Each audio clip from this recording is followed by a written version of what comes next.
Bangladesh Coast Guard Director General pays courtesy call on Prime Minister Tariq Rahman. Prime Minister asks Coast Guard to remain prepared to safeguard country's sovereignty. Prime Minister to formally inaugurate long-awaited family card distribution on March 10th from Karail slum in capital, not from Bogura, informs Social Welfare Minister. Advanced sales of train and bus tickets begin for Eid al-Fitr. Passenger face no inconvenience on first day at bus terminal. Deposition of witness testimonies resumed tomorrow against Shoji Boje Joy and Junaid Ahmed Palok in 3 cases, including giving order to kill with shutting down internet during July mass uprising.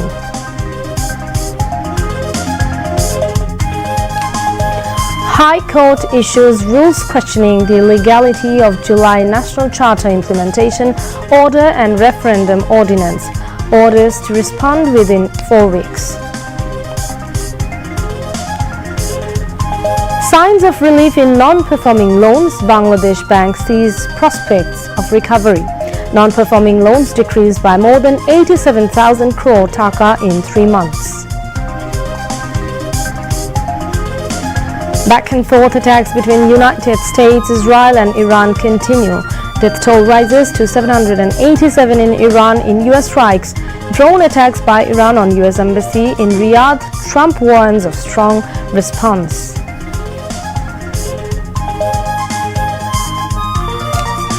And in Australia, Bangladesh suffer 2-0 goal defeat to China in their opening match of AFC Women's Asian Cup. Assalamu alaikum. I'm Tuli Komolika Das, welcoming you all to News at 10. You have just heard the headlines. Now let's move on to the details. Highly appreciating the patriotism and professionalism of the Bangladesh Coast Guard, Prime Minister Tariq Rahman called upon the force to remain fully prepared to safeguard the country's sovereignty.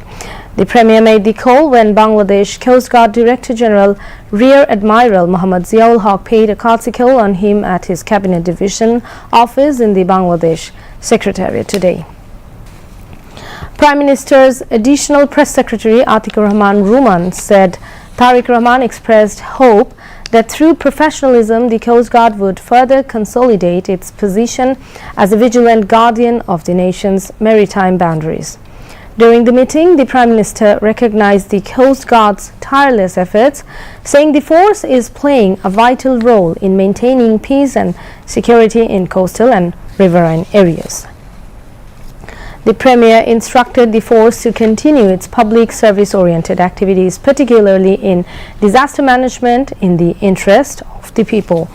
Besides, the Coast Guard Director General briefed the Prime Minister on various ongoing development activities of the force, expressing satisfaction with the Coast Guard's development progress. Tariq Rahman assured that the force's modernization and advancement would continue. Family card distribution to be start from Karail slum in the capital, not from Bogura. Prime Minister Tariq Rahman will inaugurate the family card distribution program on March 10th from Karail slum. Social Welfare Minister Dr. A.Z.M. Zahid Hussain said this emerging from a meeting with the Prime Minister at Secretariat today.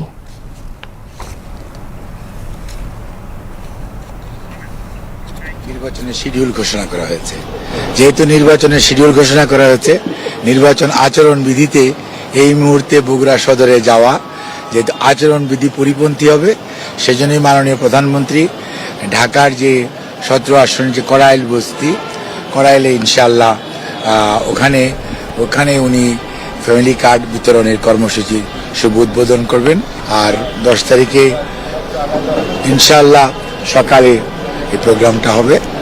আর সারা বাংলাদেশের আরো 14টি স্থানে আপনারা জানতে পারবেন মাননীয় প্রধানমন্ত্রী এই সবাইকে আমাদের যে দলীয় নেতা এবং মন্ত্রী মহোদয়রা আছেন তাদেরকে নির্দেশ দেওয়া হয়েছে যে ওনারা যার সংশ্লিষ্ট উপজেলায় অথবা অঞ্চলে ওনারা ওখানে থাকবেন এবং থেকে নিজেরা সরাসরি ফ্যামিলি কার্ড বিতরণ কর্মসূচি আপনার তদারকি করবেন, উদ্বোধন করবেন এবং সবার যারা ফ্যামিলি কার্ড পাওয়ার উপযুক্ত তাদের মধ্যে ফ্যামিলি কার্ড বিতরণ করবেন।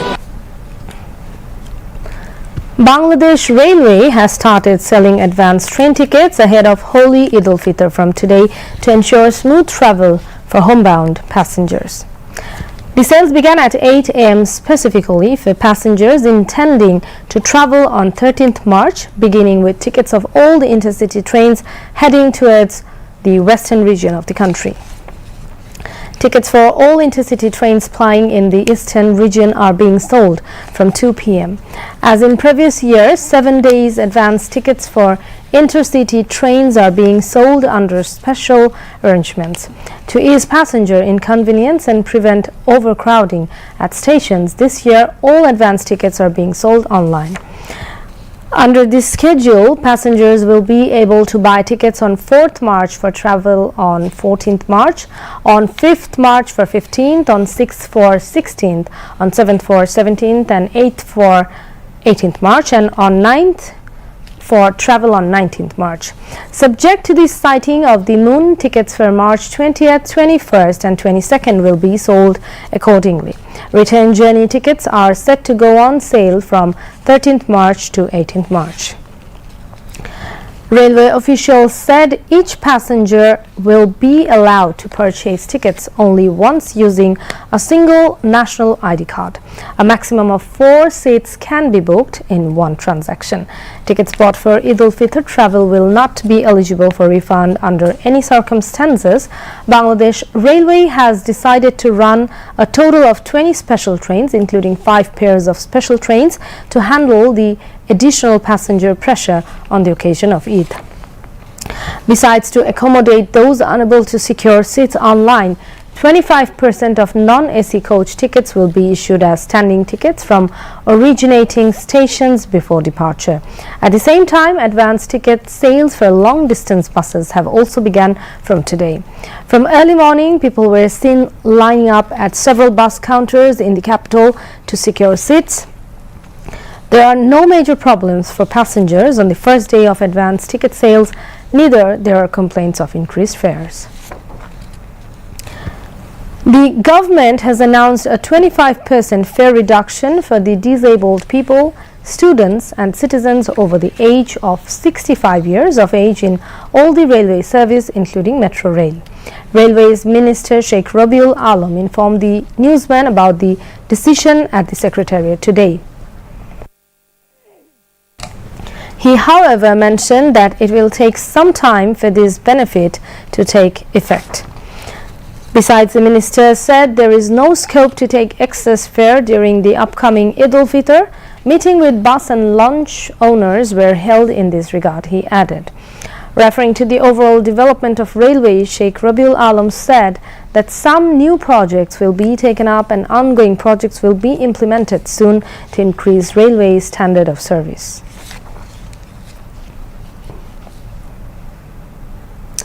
Algeria has expressed its support for Bangladesh's Foreign Minister Dr. Khalilur Rahman as a candidate for the position of President of the United Nations General Assembly. The Algerian ambassador to Dhaka, Abdul Wahib Saidani, conveyed this support during a courtesy meeting with the Prime Minister's Foreign Affairs Advisor Humayun Kabir. The meeting was held this morning at the Prime Minister's office in Tejgaon in the capital. During the warm and cordial discussion, both sides reviewed various aspects of the existing friendly relations between Bangladesh and Algeria. Key issues discussed included strengthening cooperation in trade and investment, energy collaboration, education and cultural exchange, and mutual support in multilateral forums. The Prime Minister's Foreign Affairs Advisor expressed Bangladesh's interest in deepening and diversifying its relations with Algeria and reaffirmed the government's commitment to expanding bilateral cooperation for the welfare of the peoples of both countries. The Algerian ambassador highlighted his country's strong interest in enhancing bilateral ties and expressed hope for joint initiatives in various promising sectors. Both sides also expressed optimism about further expanding cooperation through high-level visits and regular dialogue in the future. Home Minister Salahuddin Ahmed has sought Japan's cooperation in reforming and restructuring Bangladesh police to further strengthen law enforcement and public safety. He made the call during a courtesy meeting with Japanese ambassador to Bangladesh, Saida Shinichi, at his office at Secretariat today. During the meeting, the Home Minister described Japan as a trusted friend and one of Bangladesh's largest development partners.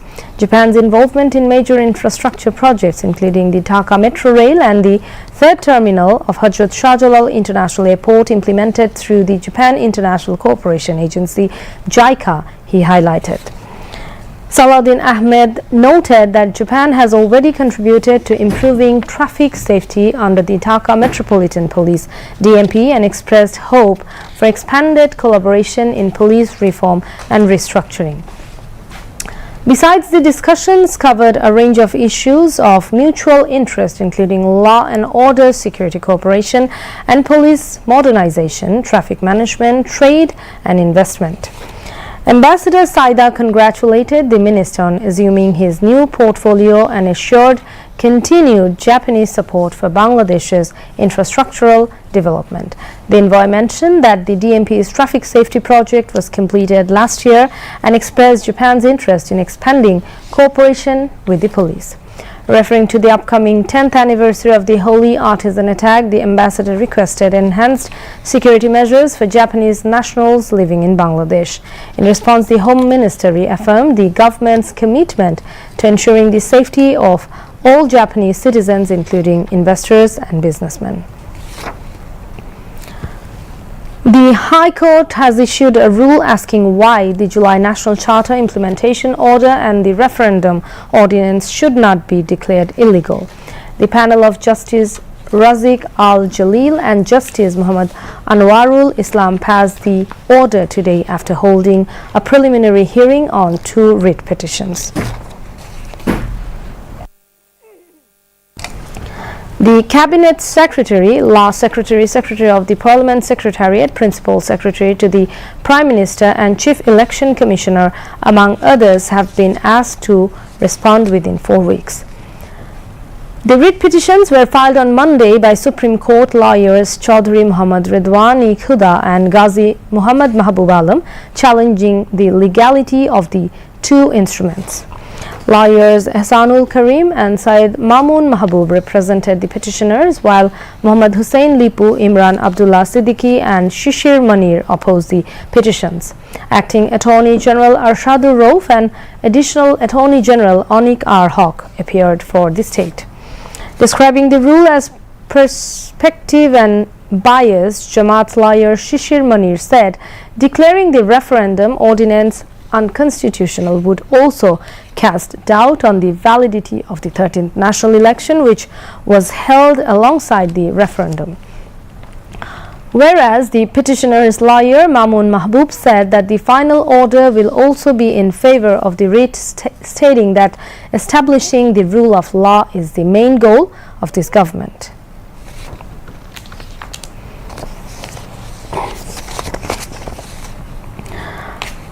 The International Crimes Tribunal has scheduled the next hearing on March 9th for the case against former Army officer Ziaul Hassan, which includes 3 charges, including over 100 enforced disappearance and extrajudicial killings during the fallen Awami League government's rule.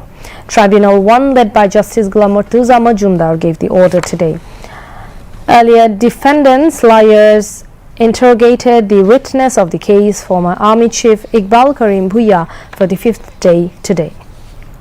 Meanwhile, the same tribunal has fixed tomorrow as the next day of hearing against Sheikh Hasina's son Shajib Wajejoy and former State Minister for ICT Junaid Ahmed Polok on 3 charges, including giving direction of killing by interrupting internet during July mass uprising.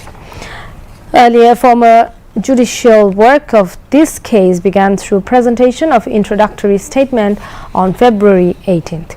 In addition, Tribunal 1 has set March 12 as the next date of hearing in the case against former Law Minister Anisul Haq and Sheikh Hasina's advisor Salman F. Rahman on 5 charges including incitement and assistance in the killings for holding a meeting at Ganobhavan with businessmen during the July mass uprising curfew. On the other hand, International Crimes Tribunal has postponed the next hearing against 7 leaders of currently banned Awami League and its associate bodies, including Obaidul Qadir, in the Crimes Against Humanity case occurred during the July mass uprising. Tribunal 2, headed by Justice Nazrul Islam Chaudhry, gave the order after hearing of the case today. Later, the same tribunal set tomorrow as the next day of testimony against 4 accused, including Awami League Joint General Secretary Mahbubul Alam Hanif, in 3 cases including the killing of 6 people in Kushtia. Earlier, father of July martyr Muhammad Ashraful Islam gave testimony in the case. In the morning, the accused arrested in these cases, Anisul Haq, Salman F. Rahman and Palok, were produced before the tribunal. Bangladesh Bank spokesperson Arif Hussain Khan said that non-performing loans in the country's banking sector have begun to decline. He said that by the end of December, defaulted loans had dropped by 87,298 crore taka compared to September of last year. Arif Hussain Khan revealed the information at a media briefing held at the Central Bank this afternoon. The central bank spokesperson said the total volume of non-performing loans now stands at 5,57,217 crore taka, which is nearly 31% of total outstanding loans. He attributed the decline to special rescheduling facilities, intensified loan recovery efforts and strengthened supervision. Arif Hussain Khan also noted that banks have been given strict instructions to reduce their provision shortfalls. He also assured that monitoring and reform measures aimed at controlling defaulted loans will continue. And we now move on to the international